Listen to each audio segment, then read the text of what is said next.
अस्सलाम वालेकुम दोस्तों, आप देख रहे हैं वर्ल्ड स्मार्ट कैटल फार्मिंग। दोस्तों आज की वीडियो गाय से मुतालिक है।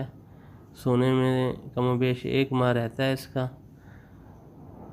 और लोकेशन है इसकी घोटकी सिंध, और कार्गो ऑल ओवर पाकिस्तान देंगे आपको। डिमांड है इसकी 1,50,000। देसी नस्ल की गाय है ये, और आइडियल है ब्राह्मण ब्रीड के लिए या किसी भी क्रॉस ब्रीड के लिए, चाहे चोलिस्तान से क्रॉस करवाएं इसको या साहिवाल से या फिर किसी भी अबलग नुकरे से।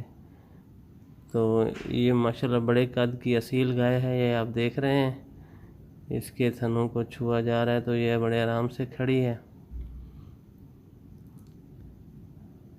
माशाल्लाह बहुत ही अच्छे जुस्से में, बड़ा कद, लंबी वेल और ख़ूबसूरत गाय।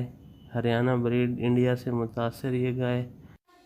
दोस्तों चूँकि ये गायें पेट की साफ़ होती हैं तो इसमें किसी भी किस्म की ब्रीड आप करवा सकते हैं। मेरी एक दोस्त से बात हुई तो उन्होंने कहा कि आजकल लेमोजीन और एंगस का ट्रेंड चल रहा है तो उसकी ब्रीड इसमें बेहतर रहेगी।